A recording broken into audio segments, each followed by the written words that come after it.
রীতিমতো ইতিহাস সিলেটে। কি দারুণ একটা ম্যাচ, শেষ ওভারে 25 রানের বেশি, তবে রংপুর রাইডার্স জিতলো দারুণভাবে। নুরুল হাসান সোহান কি দারুণ একটা ইনিংস খেললেন।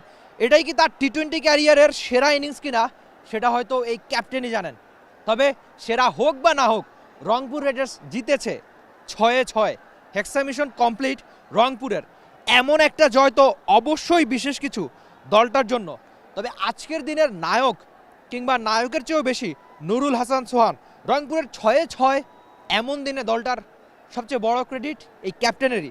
তবে শুরুতে বরিশাল 197 রান করেছিল 5 উইকেট হারিয়ে, তখন মনে হচ্ছিল ম্যাচটা বেশ জমে যাবে।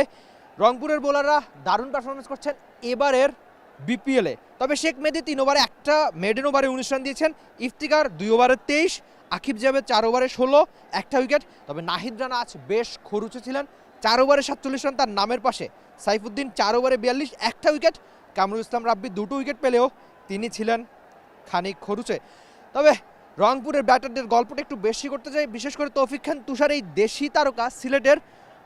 তিনি রংপুরের হয়ে ওই অর্থে ভালো না করতে পারলেও 28 বলে 38 ছিল। অ্যালেক্স হেলস বেশ দ্রুত ফিরেছেন একেবারে শুরুতে। তবে এমন দিনে সবচেয়ে বড় ক্রেডিট হতে পারে কিংবা সবচেয়ে বড় জয়ের নায়ক একজন নুরুল হাসান সোহানি। খুশদিল শাহ 24 বলে 48, ইফতিকার 36 বলে 48, তখনই ম্যাচটা আদতে জমে গিয়েছিল।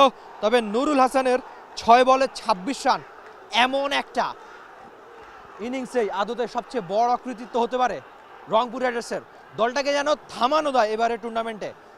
তবে মাঠে যে ভালো পারফরমেন্স করেছে তারা, তাদের তো থামানো একটু কঠিনই হবে।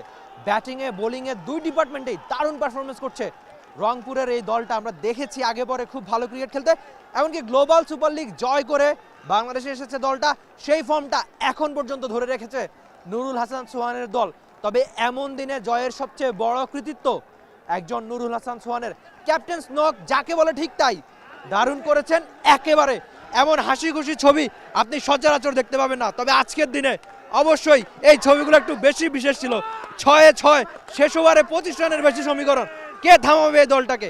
এই দলটাকে থামানো দেয়, দারুণ করছে তারা মাঠে ক্রিকেটে। তবে আপাতত রংপুর রাইডার্সের জয়ের গল্প আরও জানাবো আপনাদের। আপাতত বিদায় নিচ্ছি, দেখা হয়ে যাবে আপনাদের সঙ্গে অন্য কোনো ক্রিকেটীয় আলাপে, অন্য কোনো ক্রিকেটীয় কন্টেন্টে। Rifat Emil, T Sports, Sylhet. What climax! It turned out to be a cliffhanger. At one stage it looked like Fortune Borishal would have gone on.